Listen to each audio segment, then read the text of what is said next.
Spoiler alert. Major spoilers ahead for the Season 1 finale of She-Hulk, Attorney at Law. Whose show is this? Don't read on if you haven't watched. She-Hulk, Attorney at Law wrapped up its first season on Thursday with a majorly meta finale that found Jennifer Walters, aka She-Hulk, Tatiana Maslany, literally breaking the fourth wall to reset the things that had gone wrong with her story. After discovering that billionaire Todd Phelps, Jon Bass, was Hulk King, the leader of the She-Hulk hating online forum, Intelligentsia, who had stolen her blood in order to create a Hulk serum of his own, and learning that Abomination, Tim Roth, was holding a meeting of these trolls at his summer Twilight's retreat, and having to face off against Nemesis Titania, Jamil. Once again, Jen had just about enough. So, she busted her way through the Disney Plus menu into the Marvel assembled docuseries, walked through the Disney lot and confronted the head of Marvel Creative, N.A. Kevin, who sports a familiar-looking black baseball cap, to get her life back to normal, and facilitate a reunion with Daredevil, Charlie Cox, in the process. But, even as Jen got some of her happy endings, there was yet another surprise in store. Her cousin, Bruce Banner, Mark Ruffalo, showed up, returning from his adventures to Sakaar with a new family member in tow. He introduced the group to his son, Scar, without much in the way of an explanation, but the mere existence of the offspring opens the door for plenty of fan theories about what's to come for the characters. E.T. spoke with Maslany following the finale to get the scoop on all things She-Hulk finale, from smashing the fourth wall to smashing Matt Murdock. Read on Learn More. E.T., Jen's fourth wall busting moment with Kevin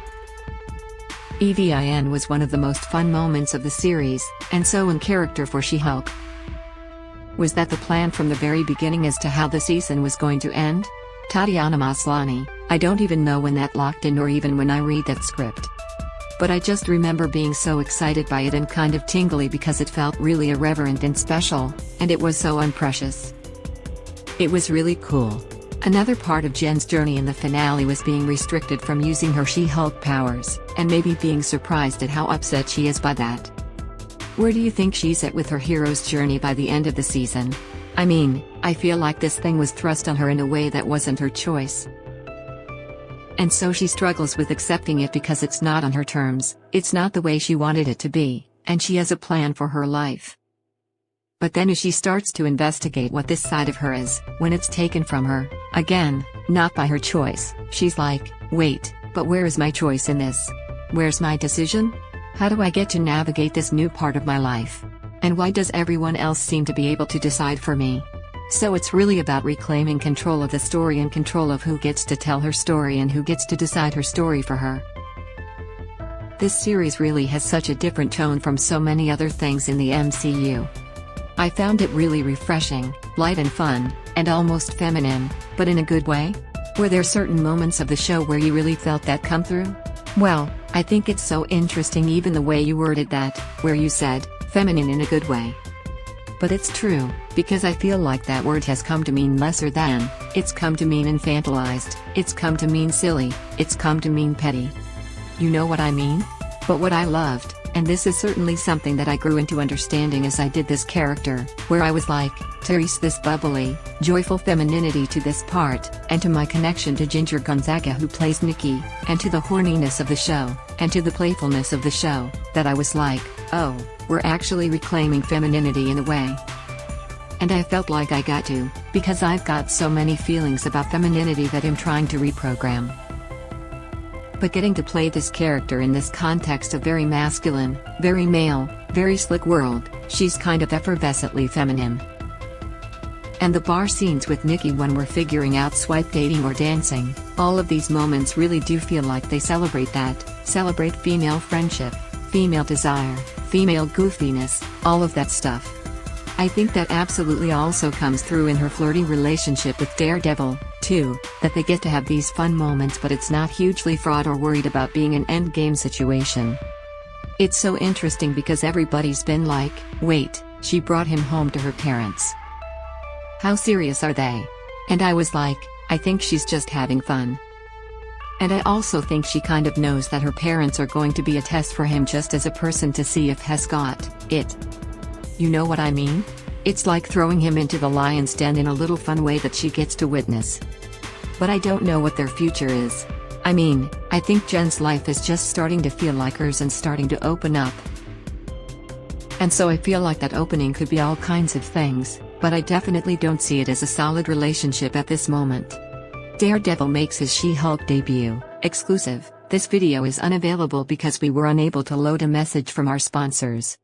If you are using ad blocking software, please disable it and reload the page.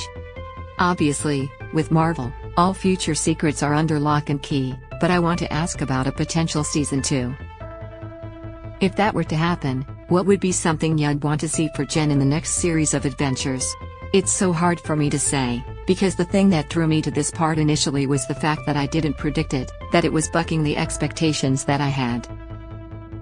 I kind of was resistant to these superhero shows for so long, because I didn't connect to them personally.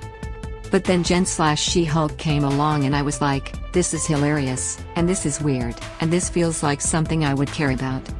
So as long as it has that irreverent, unexpected, turning things on their head quality to it, I don't care what it is. As long as it's challenging and surprising. Absolutely. And now, we see at the end we've got another Hulk in the family. Bruce shows up with his son, Scar, who we know from comic canon could have some ties to some of these future MCU projects. How do you think Jen might fit in with some of the other heroes, if that's where we're headed? I mean, I'm fascinated to see. Because of the way her and Daredevil tried to be teammates, but were both fighting for head superhero-dom, I think she might struggle with being on a team. But that would be fun to witness. Does she work well with others, you know what I mean? And she's pretty stubborn, but she gets that she's not necessarily the most adept superhero. So it would be an interesting combo. She-Hulk, Attorney at Law Season 1 is streaming now on Disney+. Charlie Cox spills on Daredevil's return in She-Hulk, Attorney at Law, exclusive. This video is unavailable because we were unable to load a message from our sponsors. If you are using ad blocking software, please disable it and